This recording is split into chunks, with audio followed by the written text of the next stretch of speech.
I believe the biggest problem in the world is that people don't understand themselves enough. This show is designed to help you understand your INFJ personality, heal from your past, and create a life that you love. I'm Sarah Kuhn, and this is the Quiet Ones Podcast. Hi there! I posted something on Instagram a couple of weeks ago, and I got a direct message that I thought was really interesting. It mirrored what I have felt in my life, and a lot of people tell me that they feel the same way. So I thought we could talk about it today. It's about how to reach your full potential in life as an INFJ. So let me read to you the graphic that I posted on Instagram first. It says, INFJ, I'm fine. I've coached so many INFJs who decided in high school or college that they were going down one path and now it just doesn't feel right anymore, but they don't know what else to do. They feel like they have invested so much time, money, and effort into this one decision that they need to make it work. But do they really? This is something that I wrote in one of my blog posts, and I've heard so many INFJs tell me this. I felt this way myself. So when I got this response in my direct messages, again, it echoed what I felt too. It says, words can't express how surprised I am at how someone was able to explain what I'm currently going through. I have been struggling for the past year. I don't even know what to do about it, but seeing this post brought me solace and light. Your posts drop on me every now and then, and I find bits and pieces in each and every one. Thank you for being an inspiration. Signed, a young INFJ who's afraid she won't reach her full potential. Have you ever been afraid that you won't reach your full potential? I know that I have. In fact, that's something that consumes my thoughts. Even now, I'm worried. I'm worried that if I don't push myself hard enough, that if I don't do everything that I want to do, that if I don't do the things that I dream about, that I'm going to have regrets, that I'm going to be lying on my deathbed, hopefully knowing that I'm going to die after I've lived a full life, and wondering what would have happened if I wouldn't have been so afraid, if I would have pushed myself further, if I would have taken the more adventurous route rather than the safe route. I don't know that I will get to that place, honestly, because I tend to be the type to take the adventurous route. When I come up with an idea, something that I want to do, I usually can't take the safe route. I'm one of those people who has to know what could happen if I take the adventurous route. So I wanted to ask my audience, at least on Instagram, if they felt the same way. There's this quote from one of my favorite podcasters. Her name is Kathy Heller. She says, "We live the lives we're willing to tolerate." And that seemed to me like it, being afraid of not reaching your full potential goes hand in hand with living a life that you're not really satisfied with. It's just what you're doing right now, right? So I posted this quote, "We live the lives we're willing to tolerate," and I asked people on Instagram, are you happy with your life? And as of right now, over 200 people have answered my question, and 72% of them say, nope, I'm tolerating my life. Only 28% said that they're happy with their lives, that they love their lives. I thought that was really interesting because that's more than 7 in 10 people that aren't living up to their full potential. They're just tolerating what they have to do. They're just putting up with what is right now rather than going after their dreams, rather than doing what they really want to do. How many of us do that? I know that I've done that so many times. I mean, for so many years I've done that. It seems like I lived my life just waiting for Friday. Well, really, I've had quite a few jobs where I was just like counting down the minutes until I could go to lunch, and then counting down the minutes until I could leave. And then I would get home and I would count the hours until I had to go back. And then it was, just getting through the day and then getting to Friday and being so happy leaving the office on Friday. But then it seemed like 2 seconds would go past, and then it was Sunday. And Sunday afternoon, the dread would set in. I have to go back to work. I have to go back to that place that I don't like. Have to go back to being around all of those people that I can't stand.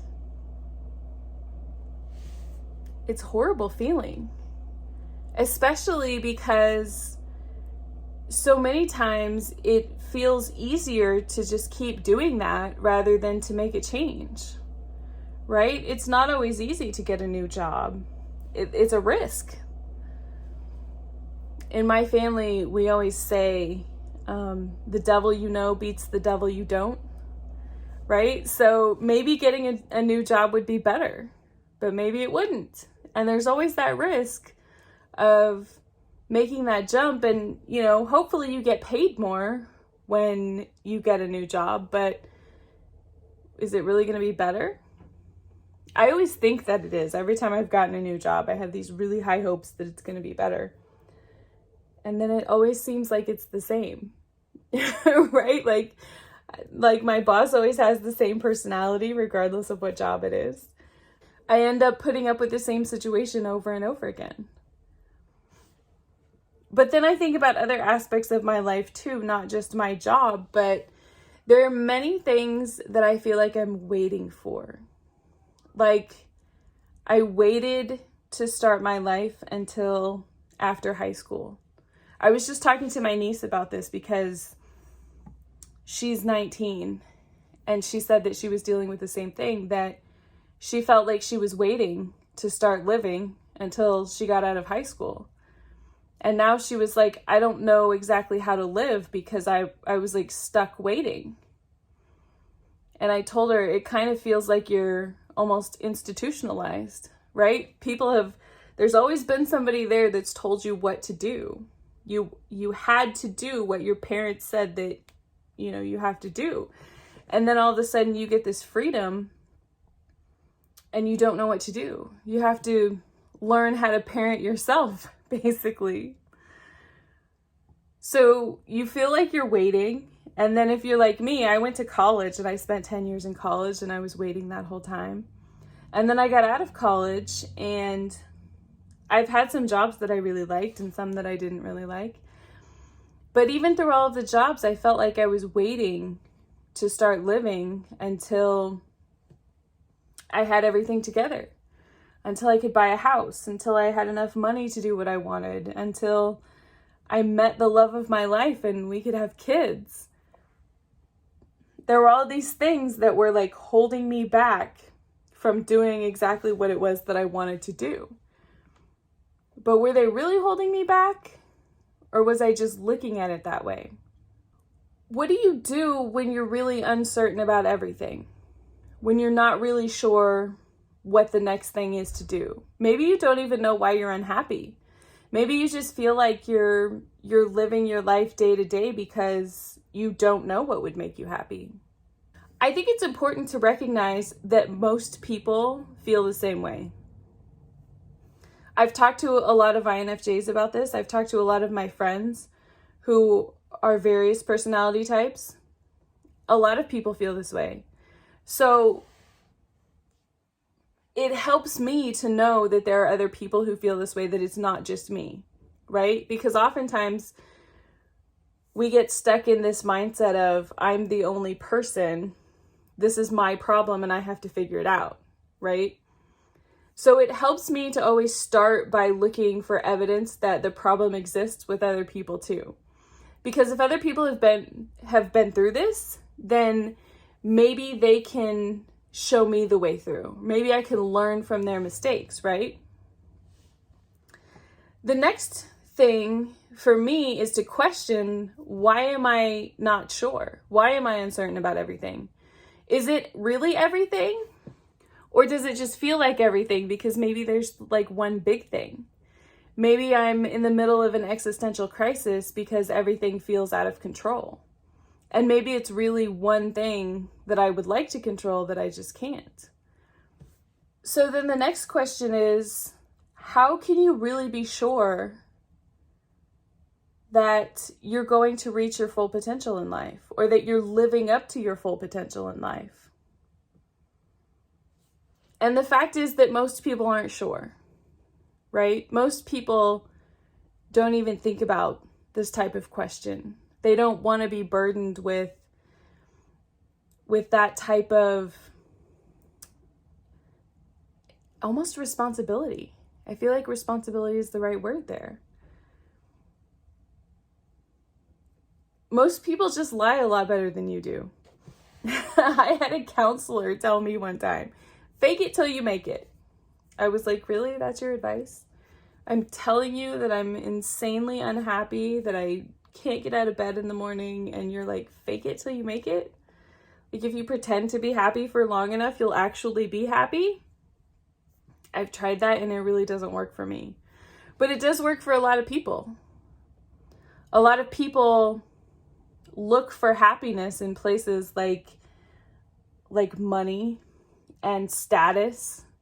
And they feel like if they have a nice house that's like perfect, and a nice car and a perfect little family, that's where their happiness is going to come from.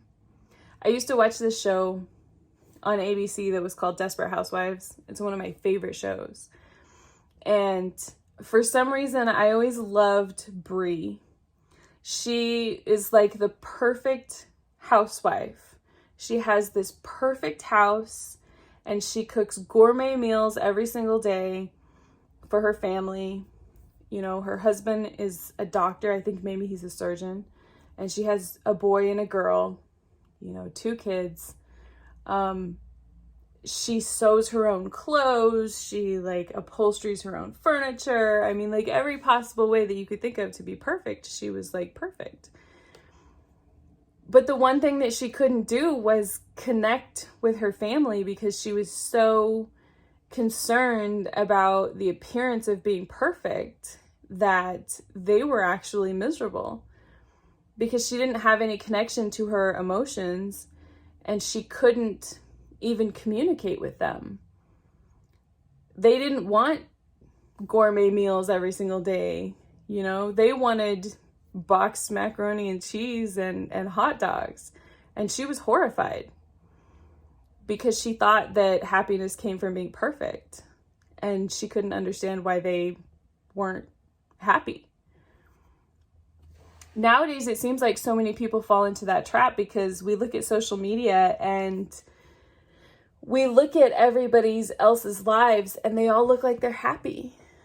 They all look like they have everything together, and they know what's going on, and they're living their best lives. And it's so easy to compare our day-to-day reality with everybody else's highlight reels, and a lot of filtered and fake pictures. I've spoken in the past about how easy it is to misconstrue pictures, and for something that took 2 seconds to look like it was this amazing moment. I have this picture of me with a celebrity that literally took probably less than 10 seconds, and he never even said anything to me. But in the picture, most people mistake this guy for being my husband, because the picture looks so cute, and it's one of my favorite pictures. I mean, it's such a misrepresentation of what actually happened. And I don't know how the picture turned out so well, having lived through the experience. But so many people, I mean, you don't recognize that when you're looking at pictures on Instagram. You just see all of these happy people, and you know, your mind gets tricked into thinking that everybody else is happy and I'm the only one who's miserable. I'm the only one whose life feels like a mess. But the thing is that the vast majority of people are miserable and they just don't want to admit it, or they don't want to talk about it on social media, right? And a lot of people don't even want to talk about it in person or on the phone. Like the survey shows, you know, that I did, 75% of people are just tolerating their lives. And here's the real thing. This is one of those things that's really difficult to talk about right now, right? Because nobody wants to be responsible for their lives. It's so much easier to just blame other people, right? You can blame your parents, you can blame society, you can blame your teachers, you can blame whoever is making your life terrible. I mean, you can always find somebody to blame. But the fact of the matter is that your life is your responsibility. And if you want it to change and you want it to be better, then you have to put in the work to make it change. You have to do the things every day that's going to make it different. And it's really difficult. It's really scary. It's unfamiliar. And the thing is that we find comfort in things that are familiar.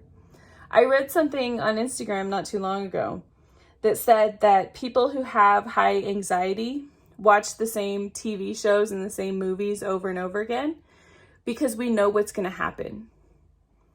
And we find comfort in knowing what's going to happen. I always wondered why I like movies and TV shows that I've seen more than I like the ones that I haven't seen. And it made so much sense to me because I have high anxiety, and I know that a lot of INFJs have really high anxiety. And so, you know, we find comfort in things that we've done before, that we've seen before, that we know what's going to happen. I know this is true for me about new people as well. I want to know somebody for a while before I interact with them too much. I want to know how they're going to react to things. I want to know more about their personality. I don't want to have to experience, you know, awkward situations or saying too much or not saying enough, all of those things. I would rather know beforehand. I'd rather watch them interact with other people. It makes me very, very anxious to have to talk to people that I don't know. So I know that when it comes to changing our lives, a lot of us feel the same way. Maybe we're not happy with the way that our life is right now, but there's some comfort in knowing what's going to happen, right? There's comfort in, like I said, the devil you know beats the devil you don't, right? So there's comfort in knowing this is the job that I have and these are the problems that I have, and those problems stink, but I would rather complain about those problems than worry about something else. You know, they're unknown problems in a new path. So it's easier just to keep choosing the same thing over and over again. It's easier to just complain about what you have rather than to make changes. And I'll be honest, I'm really good at complaining. I am. I always tell people that I'm not happy unless I have 5 things to complain about. It's like I need something to complain about. One of my favorite TV shows is called Frasier. It's an old show, but there's an episode of it where Frasier and his brother Niles went to dinner, and when they got home, I think it was their dad asked them how their dinner was, and they said, "Oh, it was absolutely perfect except for one tiny little flaw." And their dad was like, "Oh, that's just how you like it. You need something to complain about." And I was like, yeah, that's what I need too. I need something that is really nice, but it has like one little thing that I can pick at, because otherwise, like if it's perfect, then I don't have anything to complain about. So it's difficult to think about change, right? It's difficult to take the responsibility and say, okay, it's time to make a change. I like to complain, but I also know that there's a point where my complaining has to stop and I need to start taking action. I'm not going to complain about something forever. I might complain about something for like 10 years because I've done that in the past. But I don't like to let it go that long anymore, because I've seen that when you actually put in the work to make the changes, then you can get the things that you want. You can change the things that you don't like. So I want to go back to the question, how can we be sure that we're living up to our full potential? Well, why are you not sure to begin with, right? Why are you not sure about anything in your life, or maybe everything in your life? Like I said before, it's really pretty normal. Most people aren't really sure, right? Especially if you're pretty young. If you're in your teens or your 20s, and even sometimes in your 30s, for some people it carries on even into later in their life. But a lot of people feel like they're not sure. A lot of people feel like they don't know what to do. Now that I'm spending a lot more time with my niece, who is 19, it's brought me back to that feeling of being 19, just out of high school and not knowing what to do with your life, and having to make a lot of big decisions when you're still relatively young, because you feel like you're old, right? You feel like you should know what to do. And maybe you even have a lot of confidence in what you're doing and the decisions that you're making. And maybe it takes a while for you to feel like you're lost. For me, I felt lost from the beginning. I felt like I didn't want to graduate from high school because I didn't know what to do and I didn't want the responsibility. So then when I went to college was just like, for me, it was like an extension of high school. It was delaying the decision of what am I going to do with the rest of my life for as long as I possibly could. And then I got out of college, finally, and I ended up having to make the decision and then living with that decision every single day, right? So how can you be sure that you're living up to your full potential? Well, let's talk about that a little bit. What is your full potential? It seems like such a big question, right? But do you even know what your full potential is? Have you stopped to think about what that looks like? A lot of times when we talk about potential, it comes from expectations. We all have expectations. We have expectations usually that come from our parents. Whether your parents want something good for you, and maybe they've been very explicit about it, or they've just told you that you need to do things so that, you have enough money to live. I had a lot of those conversations with my parents when I was in high school, and then also when I was in college about picking a major. They would always go down the road of, well, you need to be responsible and you need to think about the bills that you're going to pay and what kind of life do you want to lead and how much is that going to cost. So there's all those expectations. Maybe your parents want you to be a doctor or a lawyer because that's what they were and they know that it has led them to a good life. Or maybe they didn't finish college and they put that expectation on you because they've lived their life with not having a college degree and they know what that's like. And so they want you to have something better than what they had, right? So there's a lot of expectations that come with that. There's a lot of expectations that come from other places too. Maybe your teachers in school or coaches, maybe your grandparents or your friends. If your friends do really well in school, then there's that pressure on you to do really well. If your best friend is going to a really good college, then you want to go too, right? And so you feel like you need to make that type of decision as well. Or maybe you have one of those friends who's known what they were going to do for their whole life. Maybe they've committed to being a doctor and they're working hard to go to school and they got into a good college and you feel like you're left behind. I've had that happen to me too. There's also expectations that come from society, right? When I was in college, I studied engineering for a while. And while it's okay for for women, for girls to be engineers. I was accepted into the program. I wasn't really accepted while I was there. It was made clear to me that girls weren't supposed to be engineers. In fact, I found something that I want to read to you because I'm going to post it on social media at some point. One of my favorite things on Facebook is Facebook memories. I used to post tons of stuff on Facebook, and now I'm really glad that I did because I have a lot of these things that come up on my memories. So when I was in college, this is the last full year that I was in college. This is from April of 2013. It says, I was having a conversation with one of my professors this afternoon. He said, "You are very different from most of the other students. You actually want to learn. Most people don't care. And your lab teacher doesn't know what to do with someone who actually wants to learn and who cares about whether or not they actually are learning." And I said, it's kind of sad when you think about it. How many people put up with nonsense just because they don't care? I was probably one of the really difficult students in school, especially in college.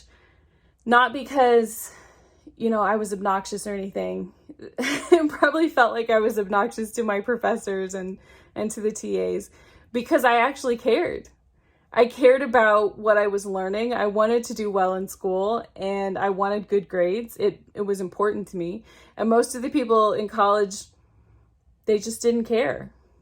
As long as they had a passing grade, that was all that mattered to them. I think one of the differences was I was paying for my college degree. There was nobody else that was paying for it. It was all on me. And so I knew that if I didn't do well and I didn't graduate, that it was going to cost me more. There were a couple of classes that I had to repeat, which was like the most horrifying thing at the time because, I had like a straight A average when I got to college, and then it sort of went downhill from there. And it was just horrifying to me, the thought of like not passing a class and having to repeat it. So there was a lot of expectations, not only from my parents that I should finish college, from society of what I should and shouldn't do, but then I had a lot of expectations of my own because I wanted to be a good student. I wanted to be able to pay my bills. I placed a lot of value on my education because I thought that if I had a degree, then that would prove to the world that I was smart, that I was intelligent, that I mattered, I guess. And it took me a while to understand that, first of all, and then to unpack it, that it didn't actually matter what type of degree I had or what college that I went to, that my intelligence wasn't connected to my education. Obviously, there are some aspects that are, but I've met tons of people who've had advanced college degrees who weren't very intelligent. And then I've met a ton of people as well who never went to college and they were some of the smartest people that I've ever met. So your intelligence isn't always connected to your education. But I didn't understand that at the time, and so I placed a lot of expectations on myself about what my life should look like, what my college degree needed to be, what type of job that I should have. So when you talk about full potential, you have to unpack all of those things. Do you really want to go down the road that you're going down? Did you choose the right college degree? Are you choosing the right college degree? Did you choose the right college degree? Maybe you're like me, you're almost 10 years out of college. So maybe it's something that's totally in the past. And maybe it finally feels like it's okay to admit, yeah, that wasn't the right thing to do. I placed a lot of expectations on myself that weren't really what I wanted. They were what I thought that I needed. So then the next question is, what do you really want to do with your life? That's one of those really, really big questions, right? It feels like it's really simple, but it's massive. So let's break it down a little bit and start with something that's a little bit smaller. What makes you happy? What do you look forward to the most? When was the last time that you were excited to get out of bed in the morning? And maybe it's something little. Maybe it's just that somebody was coming to visit you. Maybe it's that you had reservations at a good restaurant. Maybe you're going on vacation. Maybe you had a day off of work. Maybe that's what made you excited. Those are usually the days that I'm jumping out of bed. The days that I have plane tickets to go somewhere new, or I have concert tickets, and I'm equally excited and terrified because of all the people and going to a new place and all those things. It can be something little. It doesn't have to be something that is like, okay, this is what I'm going to do with the rest of my life. This is what makes me happy. You should start with little things that make you happy. Then the next question is, what would you do if you could do anything today? If you had all the time and money in the world, if you were in a safe, comfortable place, what would that look like?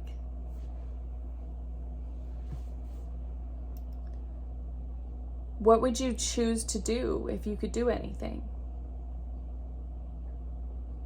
And the next question, this is the one I like the most, but it's also the most terrifying. If you're an INFJ, which I assume most people who listen to my podcast are, you probably understand this right off the bat.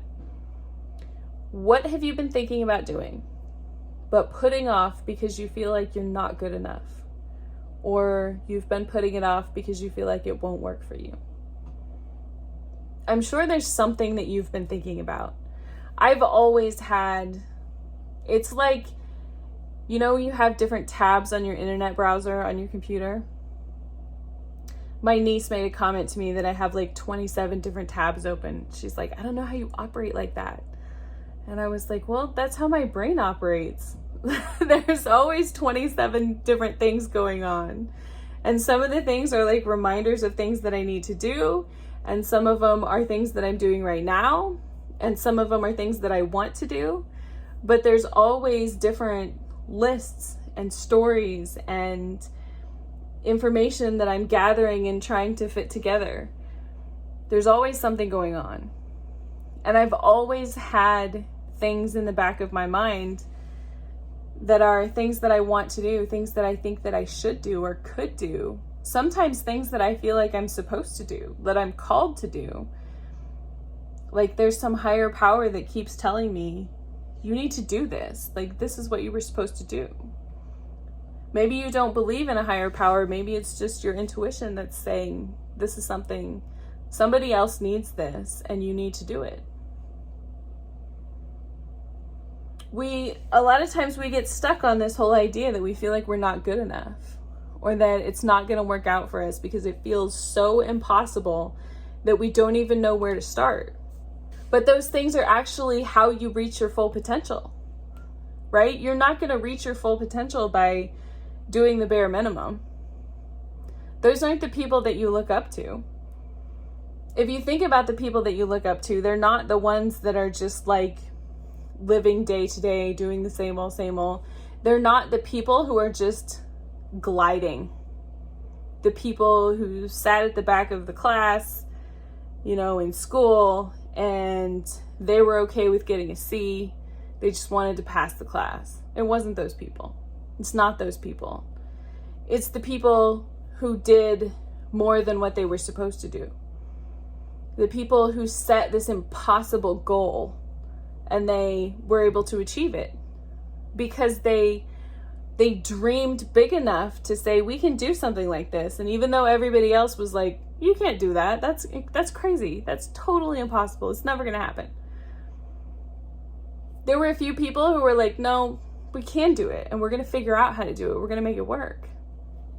A lot of times we look at those people, we look up to those people, but a lot of us don't implement that same strategy in our lives.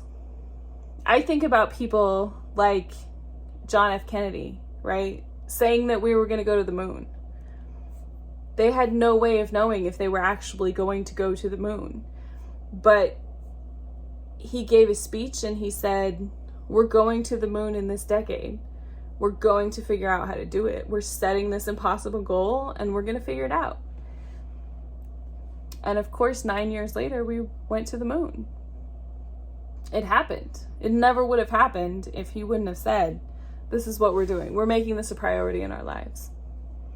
How many other people had those types of goals? I'm sure that there's somebody that you look up to that's like, I had this, impossible, crazy dream and it actually happened. I heard a story too about Howard Schultz, who started Starbucks. He grew up on food stamps and he lived in government housing that was like on the last stop of the train in New York, which I feel like was in New Jersey.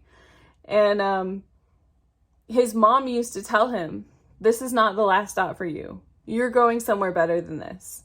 You have to do something better. You're going to be a lot better than this. His mom pushed him to believe in himself and then gave him the work ethic to say, you need to set a big goal and figure out how to achieve it. And so that's what he did. So I want to challenge you to do the same thing, to set some kind of impossible goal, something that feels like it is way too much for you, something that feels like it's going to take you 10 years or maybe 20 years to do. I've done this so many times in my life. I'm going to share a couple of those times with you. So when I was in high school, I decided that I wanted to be an engineer because I fell in love with race cars and I wanted to work around race cars. And I was this really girly girl. I loved like skirts and purses and, all the fancy frilly things.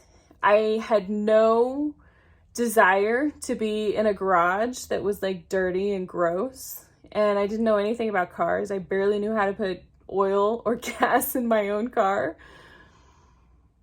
So for me to be like, I'm going to be an engineer and I'm going to go work around race cars, everybody laughed at me. Everybody I knew laughed at me. Most people didn't know what NASCAR was. And so when I explained it to them, they're like, you're going to do that? Why do you want to do that? Like, that doesn't make any sense. But it didn't matter to me because it was something that I wanted to do. And it didn't matter. It seemed like the more people who told me that I couldn't do it, that it was impossible, that it wasn't going to work, that it wasn't the right thing for me, I just used all of that as fuel to say, actually, I am going to do this and I am going to make it work. And so when I was in college, I finally got to this point where I was like, okay, I live in the Midwest, which is like the middle part of the United States. And all of the race cars were on the East Coast in North Carolina. And so I realized after tons of research and learning everything that I possibly could from everything that was on TV, and all the books that I could find, all the websites that I could find, I realized that I needed to be in North Carolina. And for me, I was the type of person who loved to be at home. And because I was in college, I still lived at home with my parents. And the thought of moving 1,000 miles away from my family was like horrifying to me. I didn't want to be that far. I didn't have a lot of friends. So my family was like my social group. I hung out with my mom and my older sister, and I knew that if I left, that I wouldn't have even this little group of people, because I have always been terrible at making friends, right? It's never been an easy thing for me. So, I mean, then there was the whole other aspect of like, I really hadn't lived on my own. And, my mom, bless her heart, I know that she cared a lot about me. She does care a lot about me. And her way of expressing concern was, what are you going to do if? What are you going to do if you get a flat tire? You don't know how to change a tire. What are you going to do if your car runs out of gas? What are you going to do if you get in an accident? What are you going to do if you can't find an apartment? What are you going to do if you can't find a job? Like all of these like worst case scenario type of things. And for a long time, a lot of years, I was like scared of what are you going to do if? And so I just I let it hold me back from moving, until it got to the point where I was like, I was so uncomfortable being at home because I knew that I wanted to do something more. I knew I wanted something different. And I knew that if I kept waiting, that I would be waiting for the rest of my life and it would never happen. And so I was like, okay, I need to make a change and it needs to be right now. And I finally pushed myself to make that change. I just threw everything in my car and I was like, I'm leaving. And back then, that was 2010. That was before, I've had an iPhone since they first came out, right? So in 2010, and maybe I just had an old phone. I don't remember what exactly the situation was, but there wasn't turn-by-turn GPS. I had a piece of paper, I think it was 2 pieces of paper actually, that I printed out from Google Maps that had the turn-by-turn directions of how to get from Missouri, where we were living at the time, to Charlotte, North Carolina. And I was like, what happens if I get lost? I don't know what to do if I get lost. So I guess I just can't get lost. And it was a 19-hour drive. And I did actually get lost in Memphis, I think. I missed one of the turns and then I couldn't figure out how to get back. And I ended up calling my sister, who just made it worse. And so I think I stopped somewhere and asked for directions. And it seemed like, the end of the world until you stop at a gas station and they're like, oh yeah, all you have to do is go out to this road and turn left and then you'll see the signs and you can get back on the highway. And it's like, oh, see, that wasn't that bad. That felt like an impossible thing, but it really wasn't that bad. It took me a couple of years of being out there to land one of the jobs that, it took me probably about 6 months, I guess, of being there to land a job at a race team that ended up being a really terrible job. But it was the reason that several years later, I got one of the best jobs that I've ever had, which was working for a marketing company that managed race car drivers and sponsors. It was exactly what I wanted to do. I mean, I wasn't an engineer, but what I really wanted was to go to the racetrack every single weekend. I wanted to get paid to do that rather than having to pay to do it. I wanted to have a hard card, which was like an annual credential to the races. I wanted to feel like I belonged there, and I did. And I was able to, part of my job was giving people tours of the racetracks and telling them about race cars.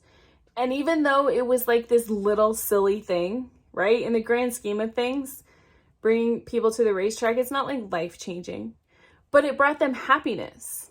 It made them so happy. It gave them something to look forward to. And seeing how happy that they were, it made me feel like I was doing something really good. I knew how happy it made me, and I liked seeing other people happy. And I mean, nowadays, I know that having something like that to look forward to is kind of life-changing. You need some hope. You need some happiness. You need something to push you out of your daily routine. So it felt like I was bringing people happiness, and I loved that. I love that part of the job. Plus, I got to do exactly what I wanted to do, which was be at the racetrack. Even though ultimately it didn't work out for me to stay there, I felt like that was the most impossible goal. From where I started to where I actually ended up, it was incredibly impossible. And so many people told me along the way that it was never going to work. So many people told me that I wasn't going to be able to accomplish it. So many people told me that I was wasting my time and asked me why I would even set my sights on something like that. But to me, just having the goal and seeing the progress made a huge difference. It gave me something to look forward to. It gave me something to do. It gave me something to work for and something to hope for. And I found so much happiness in that. I found so much meaning in knowing that I was doing something that I really loved and that I really wanted to do. And now, even though, you know, a lot of people could look back and say, oh, I failed because I didn't get to stay there. It was just a temporary thing. But I don't really look at it that way. I look at it as proof that I can set an impossible goal and it can actually happen. Almost like I can dream dreams that actually come true. Like I can wish for them so hard and work for them so hard that they're actually going to come true. A lot of people call it manifesting. Some people say, you know, you just put something out there in the universe and wait for it to come back to you. But to me, it felt like I dreamed it into reality, honestly. And it was part dream, and it was like 10% dream and probably like 90% hard work. But I feel like that's what we need. We need this impossible goal in our lives. And maybe for you, an impossible goal is not moving halfway across the country or chasing race cars around the country. Maybe it's something like getting a new job. Maybe you want to get a bigger job or a better job. Maybe you have a degree in accounting and you've worked in accounting for 10 or 20 years and you're like, you know what? I don't like accounting. I don't want to be an accountant. I want to be something totally different. And maybe that requires you to go back to school. Or maybe it just requires you to believe in yourself a little bit more. I feel like I'm working through a new impossible goal that's becoming a writer. I have a blog and I've written a book, so I am a writer, right? But I still don't think of myself as a writer because it's like this huge career change for me. It's not something that I feel like I'm good at or that I'm accustomed to, but it's something that I want to do. And it's one of those things that like, I've always felt like I was supposed to do it, like I should do it. So it's nagging at me so much that I'm like, I have to figure out how to make this work, right? And it's something that I love doing. It's something that brings me a lot of happiness. So that's my impossible goal right now, which isn't really impossible. It just feels like it's impossible until you get there. You'll find so much happiness in pushing yourself to do new things, in pushing yourself past what you're tolerating. And when you start seeing the results, then that will give you something to push yourself even farther, right? You'll see that you can make progress doing these things and you'll believe in it even more. And you'll be surprised at how quickly it comes together. Everything feels like it's impossible when you're looking forward, right? When you sign up for college, 4 years feels like an eternity. But when you graduate from college and you're looking back, you're like, wow, that really wasn't a whole lot of time. So there's one more thing that I want to talk about. That is this concept called Ikigai. I hope that I said it right. I'm not always the best at pronunciation, so I hope that I said it right. But it's basically a Japanese concept that means a reason for being. A lot of people refer to it as a direction in your life or a purpose in your life, something that makes your life worthwhile and something that gives you satisfaction and a sense of meaning. So you find Ikigai when you have 4 things that come together.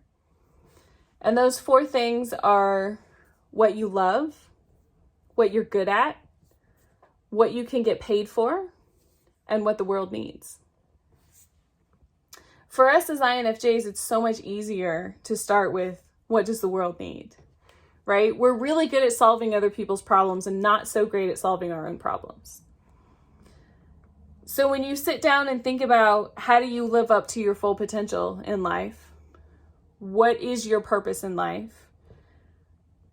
What do you want to do with your life? What should you do with your life?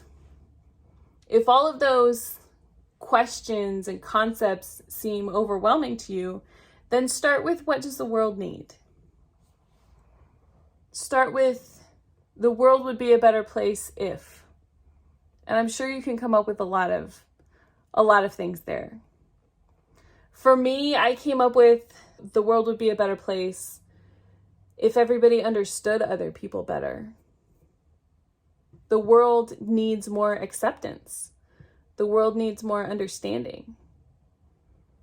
I genuinely believe that's one of the worst problems that we have, is that people only understand other people to their level of understanding, right? And most people only want to accept people that they find acceptable. They don't want to accept people that they don't find acceptable. So for me, one of the things that I want to do, I feel like I could change the world if I could just show people acceptance. If I could just show them understanding. If I can just help them understand themselves. Because you can't understand anybody else until you understand yourself. How can you accept other people if you don't accept yourself? That's where it starts. So start with, what does the world need? And then maybe move on to what you're good at. And then think about what you love. And don't think about it in the context of the work that you do. Don't think about it in the context of what seems stable or what most people do for work. Nowadays, you don't have to be an insurance salesman or a doctor or a lawyer. You don't have to be a certified therapist to coach people. You don't have to be, a New York Times bestseller to write a book. There's so many opportunities nowadays that it doesn't have to be some type of traditional job that you have in order to feel like you're living your purpose. So once you find what intersects between, what you love to do, what you're good at, what the world needs, then you can start looking at how can you get paid to do those things. And maybe it is a traditional job. Maybe it's just something totally different than what you're used to doing. Maybe you're an accountant and you would really love to be a graphic designer. But maybe you're like me and you've worked in marketing and graphic design and you're like, you know what? Now I want to do something totally different. I want to be a writer. Or maybe you have this idea that you want to be a motivational speaker, but you're an introvert and you have no idea how you're going to get up on stage and talk to 100 people or 1,000 people. You don't even know where those 1,000 people are going to come from. But maybe that's one of those things where you have to put it out there in the universe and then start taking steps to make it happen. That's where the impossible goals come from. So when you can find something that encompasses all of these things, what you love, what you're good at, what the world needs, and then what you can get paid to do, that's where you're going to find the most meaning in your life. That's where you're going to find your purpose. Especially if you can help people through those things. Most INFJs need to know that we're helping people. That's what we really want. We want to make the world a better place. We want to help people. We want to ease their pain and their suffering. And if you can find a way to do that, then no matter what you're doing, even if it's boring or mundane, even if it's not something that you feel like you're good at, you're still going to want to do it because you know that you're helping people. We really just scratched the surface in talking about living up to your full potential, in finding meaning in your life, and in finding purpose in your life. There's only so much that you can talk about in a podcast episode because, for me, I'll lose my voice if I talk too long. And I worry that you'll lose interest if I talk too long too. So there's only so much that you can talk about in one episode, right? But so many people ask me about how do you find your purpose? So many people come to me feeling like they're lost and confused and they want to make a change. They want a different direction in their life. They want more meaning. And to feel like they're living up to their full potential, they just don't know how. They don't know how to go about making a change. They don't even know what they want to do. They just know that they're not happy with where they're at. So I've put together a 21-day challenge to help you find your purpose, to help you figure out where you're going to get the most meaning in your life. For this challenge, you'll work through a lot of different ways to discover what you really want in your life. We'll talk about the concept of Ikigai. We'll talk about what do you love. There's several different exercises where it'll help you figure out some of the worst emotional pain that you've went through and how you can help people by coaching them through getting through that pain. And maybe for you, that's writing a blog. Maybe for you, that's a podcast. Or maybe for you, it's working for a nonprofit. Or maybe you'll find your passion through graphic design. There's so many different ways that you can help people. It doesn't have to be talking to people one-on-one. It doesn't have to be talking to people on video. There's so many different ways that you can help people. But I've put together this 21-day challenge so that it's a structured way for you to collect a lot of different information about yourself, to maybe even discover a lot of information, things that you haven't known, things that were there, but you didn't understand how they could impact your purpose in life. So we'll work through a bunch of different exercises and collect all of this information. And then we're going to talk about the fear that's holding you back. There's so much fear that a lot of people live in. The fear of the unknown, the fear of doing something new, the fear that you're not going to be good enough, the fear that you can't do something new. And then at the end of the 21 days, we're going to make a solid plan to make sure that you know what the next step is to do. We're going to set this impossible goal that's not really impossible. It just feels that way. And then I'm going to give you all the steps that you need to make it a reality in your life, to make sure that you believe that it can happen and that you're going to put in the work to make sure that it does. You can find all of the information at infjwoman.com/purpose challenge. It's starting May 1st, which is in just a couple of weeks. So make sure that you don't hesitate. If you're interested in getting in on this, make sure that you do. It's only $37 for 21 days. And let's see, there are 21 different exercises that are going to help you nail down your purpose in life. There is an exclusive member platform, and there's a journal that you can download. And there's actually workbooks for pretty much every single day as well. I will be sending you daily emails to keep you on track throughout the whole challenge. If you're like me, you've probably done these challenges before, and sometimes you get lost in the middle of them. I've been there, I've done that. This one, it's 21 days, but you'll have access to it for 30 days. So if you get behind a little bit, or if you need to spend some extra time on one or two of the exercises, you have plenty of time to get it done. And on top of all of that, there is a community support group of INFJs who are just like you, who are going through the same things.